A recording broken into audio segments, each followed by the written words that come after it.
damn time. I told the landlord about this weeks ago.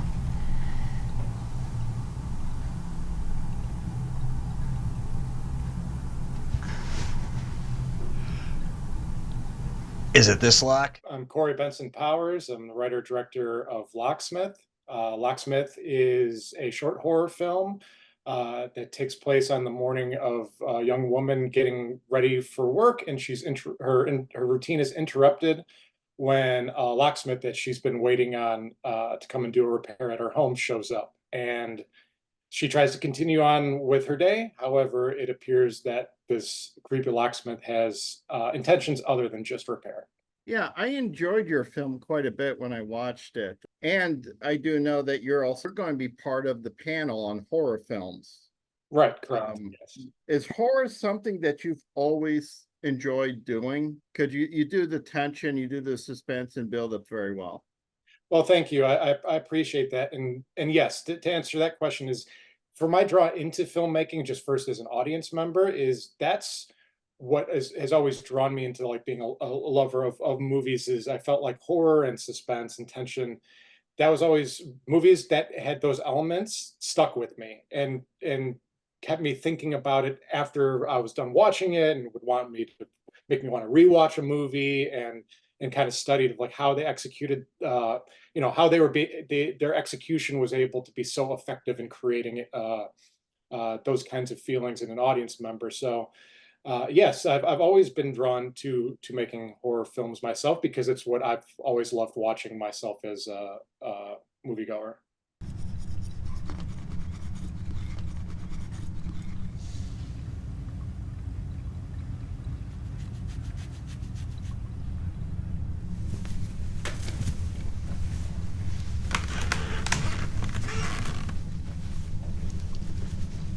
Let's talk about your cast members too. I'm somewhat familiar with Paige Bourne because she's been in many films that I've seen. I had made a casting call for Locksmith, and she submitted her materials, and I requested just a virtual audition from her, and from there is, I mean, she kind of nailed it right off the bat. There's a few people that I was considering, but she definitely stood out a lot from the beginning of just without any input from me yet, just seeing the way that she understood like this character and how to perform it. She was a natural at it, so I was very very fortunate that she was available to be a part of the film. Who's the guy that plays the locksmith? The locksmith is played by Pete Berwick, who Sure. he's a local actor here to Chicago, but Pete himself is a very well-traveled man and very well experienced, as he's got a laundry list of credits, and he's very multifaceted as well. And in addition to being an actor, he's an author, he's a musician, he does other sorts of live performances. So I was very, very fortunate that Pete answered the call for this film because I couldn't have had a more ideal actor to play the role. This being a two-person story, the actors really have to play well off of each other and still be distinctive enough. Like the locksmith character, he's in his own zone. Mm-hmm. You know, he's doing the creepy route, but they still have to have a bit of a chemistry to make it work too, and it works very well in that regard. Thank you. I agree because it is a fine line of striking the balance of the way that the characters are being played, and that her character is a bit more subdued, just overall, and contrasting with how the locksmith is, and having that dynamic is what I think makes it so effective, because it could lend itself to being steering too much off where one person's trying to outperform the other or whatever, but it's got to just strike this right balance, which I thought Paige and Pete did perfectly. So how did you conceive the story for this film? So the idea for the film initially came from just one time hanging out with a friend who was lamenting to me how he had been waiting for weeks for his landlord at his apartment to address some sort of issue that he had been dealing with. And then saying that, of course, when the guy finally showed up, it was at the most inopportune time. And well, that combined with a story that my girlfriend was telling me of a similar thing of having someone come to service her apartment while she wasn't there, and then coming back and finding that lights were left on and things that seemed like they were touched that shouldn't have been touched. Those two things combined kind of got my wheels turning of being like, well, here's a situation that we can all relate with. And it's also this weird instance where you just are letting a complete stranger into your home, and what could come of that. And well, I took it in a creepy direction, but you never know what will happen. And so like that's kind of where I got the ball rolling with the idea for the film. It's usually something that renters come across more because the landlord picks out a total stranger to come in and fix something in your building, you know. Right. Usually if you're an owner, you're contacting that person yourself, and you're probably doing, you know, a search online who that person is, their qualifications and stuff, but the renter is at a whim of who the landlord's sending over. Yeah, I mean, and that combined with, and you just want whatever work needs to be done there. And so like when they show up, it's like it's all those things compounding on each other. That, yeah, I mean, you're absolutely right that when you are the renters, you're not choosing who they pick out. You're at their mercy, and then you're at their mercy of when they show up to fix the issue. Is this your first film? This is my second short film as a writer director. Okay. Before you did this film, what other projects have you worked on? So my background is as a cinematographer. That's what I've been doing to pay the bills my entire career. I mean, I started out working my way up in crew jobs until being a camera operator and then DP. So my background is mostly in the bulk of my work I shoot is documentary. So that's what I do, but I full time. But I've been in the past couple of years, starting in 2022, I decided to start trying my hand at writing and directing.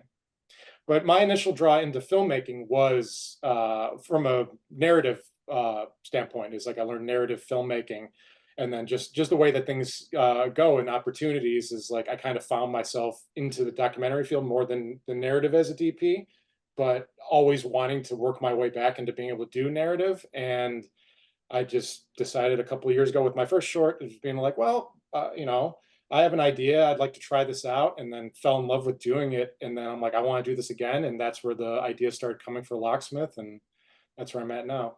I like that you shot in an actual location.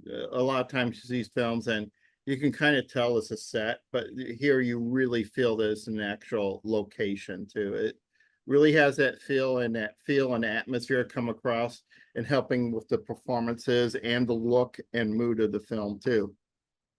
Sure. Thanks. I appreciate that. And again, it was the good graces of my friend Ian for letting me overtake his home, his apartment for the weekend, and then came in with my sister Lindsay Powers, who is the production designer. We came in and, you know, she redressed things to make it fitting of the character that Paige played named Emma in the film, so that, you know, it felt like a lived in space that character for that Yeah. character.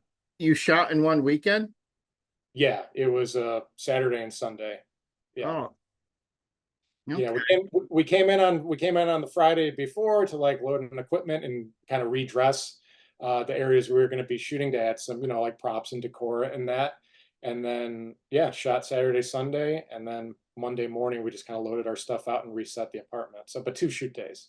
Well, I just like to be able to shout out the crew that I had on this, because without them, I would never have been able to make this movie. It's because of their incredible generosity of not only, you know, donating their time, but also like Atlas Lighting Chicago being very generous to me with the gear. It's just like because of them, like Mike Weldon, my DP, Ian McAvoy, who I mentioned already, was a steady cam operator and let me shoot in his home. My Gretchen Rolnicki, who was my producer slash assistant director. Blake Armstrong was also a producer. And then I'm Mike Weldon, my DP, I already mentioned him. Kate Hicks, my editor. All these people, like, I cannot stress enough of like that making connections and being friends with people and knowing people with talent is like why, like making movies is a huge collaborative process that, um, if you do it alone, sure, some people can one man band it and do it alone, but you can never accomplish as much without everyone else's creativity and their input. And I'm couldn't be happier with how the movie turned out, and I'm excited for people to see it. And it's, the fruits of everyone's labors involved in it. That's why I'm going to be fortunate enough to screen it at the festival. So Yeah, it takes a lot of people to put a movie together, and you had a great team. And has it been doing well on the festival circuit? it has. It's at the kind of its start. It played at its first festival at the end of June. Well, Dances with Films in LA was its premiere, and since then, we have three festivals that are in September. Three or four. I think it's four. Sorry, I think four festivals in September is basically where when going back to the beginning of this year, submitting it to festivals for the deadlines is. I'm kind of getting to the point now where I'm starting to find out about acceptances because most of the festivals are in the fall. So it's been an exciting start that we've gotten into five so far total. And here's to hoping more. I'm excited to get it out there and screen it with an audience. It was amazing to see and sit and watch it for the first time with a crowd because there's nothing like, the energy of an audience sitting and watching the movie on the big screen and hearing how everyone reacts. So it's been a lot of fun, and I'm looking forward to more screenings. Well, thank you for doing this today. Yeah, thank you for having me. I really appreciate it.